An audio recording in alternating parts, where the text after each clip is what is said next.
Good morning, dear students. So today we will discuss about past tense. So past tense कितने type के होते हैं? For जिस तरह से मैंने आपको प्रेजेंट टेंस बताया था, ठीक है, सेम वही चीज़ पास्ट टेंस के अंदर हम यूज़ करने वाले हैं, ठीक है। तो पास्ट टेंस जो होता है, आप सभी को पता है, पास्ट यानी कि जो चीज़ बीत चुकी है, ठीक है, उसे हम क्या समझते हैं? उसे हम यही समझते हैं कि वो क्या होता है, पास्ट होता है। जहाँ हम आज हैं उसे हम बोलेंगे प्रेजेंट, और जो आगे होने वाला है उसे हम कहेंगे फ्यूचर। सो इसके भी चार पार्ट हैं। जैसे क्या है, फर्स्ट पास्ट इंडेफिनेट।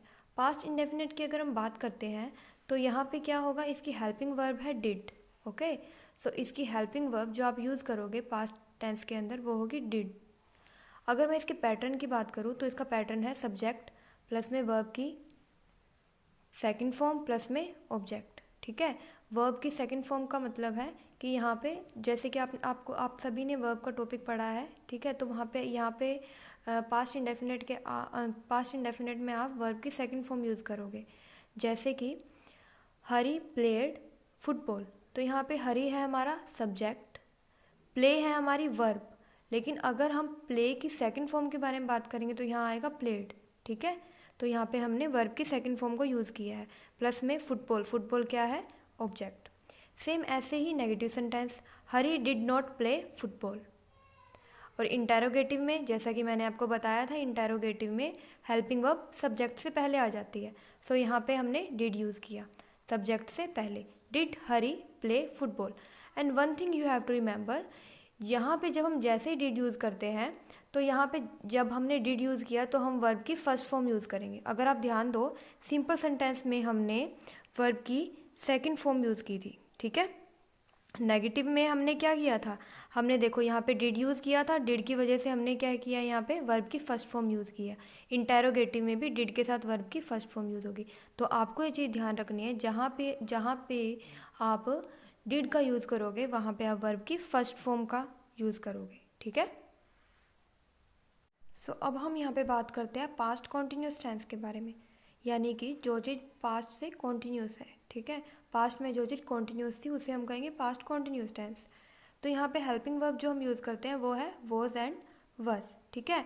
अब वॉज एंड वर ये मैंने आपको बताया था, एस या ई एस, यानी कि जहाँ पे आपको सिंगुलर सब्जेक्ट दिखेगा वहाँ आप वॉज यूज़ करोगे, जहाँ आपको प्लूरल सब्जेक्ट दिखेगा वहाँ आप वर यूज़ करोगे। ये चीज़ मैंने आपको क्लियर की थी पहले भी। अब प्लूरल सब्जेक्ट के लिए मैंने क्या बताया, plural subject plus were plus V1 plus ING plus में ऑब्जेक्ट। अब अगर हम बात करें सिंगुलर सब्जेक्ट के बारे में, सिंगुलर सब्जेक्ट SEIS किसके अंदर है, वॉज के अंदर है। एस यूज़ हो रहा है ना यहाँ पे, was. Singular subject was V1 ING plus में object. He was playing in the garden, ठीक है। He subject, was helping verb, play verb की first form, then ING, in यहाँ पे है प्रेपोजिशन, द यहाँ पे आपको पता है क्या है, यहाँ पे द आर्टिकल, और यहाँ पे जो गार्डन है ये यहाँ पे क्या है, ऑब्जेक्ट है, ठीक है।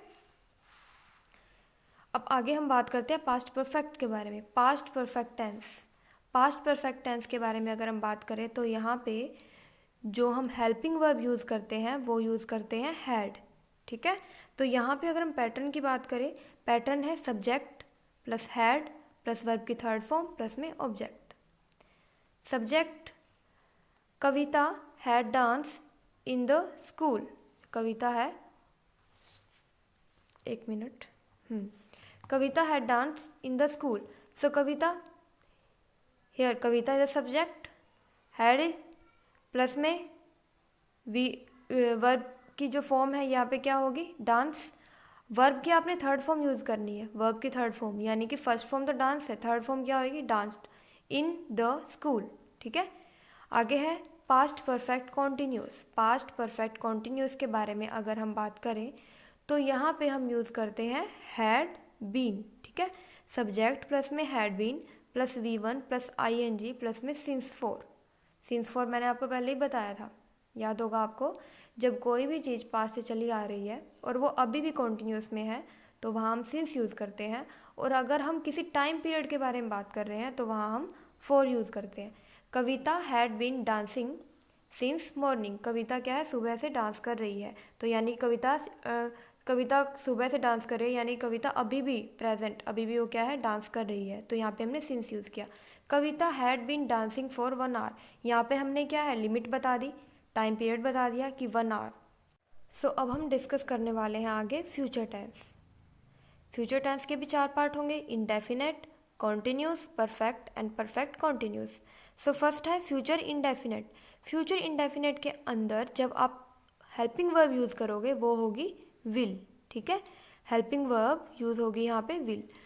तो इसका पैटर्न है सब्जेक्ट प्लस में विल प्लस में वर्ब की फर्स्ट फॉर्म प्लस में ऑब्जेक्ट। सब्जेक्ट विल वर्ब की first form and then object. My father will buy a new car tomorrow, ठीक है, यानी कि my father is the subject, will V1 buy object new car, okay. My father will not buy a new car tomorrow, अगर मैं इसका negative sentence बताऊंगी तो यहाँ पे क्या बनेगा, my father will not buy a new car tomorrow. And then interrogative sentence में हम कैसे बनाएंगे, हम हेल्पिंग वर्ब को पहले यूज़ करते हैं, यहाँ पे विल पहले यूज़ होगा, will my father bye a new car tomorrow, okay. Next future continuous, यहाँ आप यूज़ करोगे helping verb will be. So the pattern is subject plus will be plus V1 plus ING plus में object. यहाँ पे आपने helping verb will be use की है, will be. She will be reading the book, वह क्या है, book पढ़ रही होगी, यानी कि फ्यूचर कॉन्टिन्यूस। फ्यूचर के अंदर भी उसने किसकी बात की है, कॉन्टिन्यूस की बात की है, यानी कि फ्यूचर के अंदर कोई काम हो रहा है, कोई वर्क हो रहा है। She will be reading the book, उसने सोचा है कि हाँ वो फ्यूचर में सोच रहा है कि शी विल बी, या वो फ्यूचर में खुद को इमेजिन कर रही है कि वह कल जाके या फिर क्या है 2-3 दिन बाद जाके क्या है बुक रीड कर रही होगी, ठीक है। She will be reading the books. Then negative sentence, she will not be reading the books, will she be reading the books. Hope you are clear. Future perfect tense, helping verb will have. Future perfect tense में आप helping verb क्या use करोगे, will have. And one thing, जब भी आप perfect tense लगाते हो, perfect tense में आपको पता हो जाना चाहिए, यहाँ पे आपको पता लगना चाहिए, परफेक्ट टेंस में हमेशा वर्ब की थर्ड फॉर्म ही यूज़ होगी। जहाँ परफेक्ट टेंस देखते हो वहाँ वर्ब की थर्ड फॉर्म ही यूज़ करोगे, चाहे वो पास्ट परफेक्ट हो या प्रेजेंट परफेक्ट हो या फिर फ्यूचर परफेक्ट हो। सो अगर यहाँ आप देखो फ्यूचर परफेक्ट में आप हेल्पिंग वर्ब यूज़ करोगे विल हैव, और इस हैव की वजह से यहाँ पे क्या आया, वर्ब की थर्ड फॉर्म, ठीक है। तो यहाँ पे सब्जेक्ट प्लस में विल हैव प्लस में वर्ब की थर्ड फॉर्म प्लस में ऑब्जेक्ट, ये इसका पैटर्न है। Nisha will have graduated by the end of the next year. Nisha क्या है, ग्रेजुएट हो जाएगी अगले साल के एंड तक, ठीक है, नेक्स्ट ईयर यानी कि अगले साल के एंड तक। सो यहाँ पे will have, Nisha is a subject, will have plus में वर्ब की थर्ड फॉर्म ग्रेजुएट, ग्रेजुएट की थर्ड फॉर्म ग्रेजुएटेड प्लस में ऑब्जेक्ट, ओके, क्लियर है। आगे अगर हम इसका नेगेटिव सेंटेंस बनाए तो Nisha will not have graduated by the end of the next year, and then हम इसका इंटेरोगेटिव बनाएंगे, will Nisha have graduated by the end of the next year.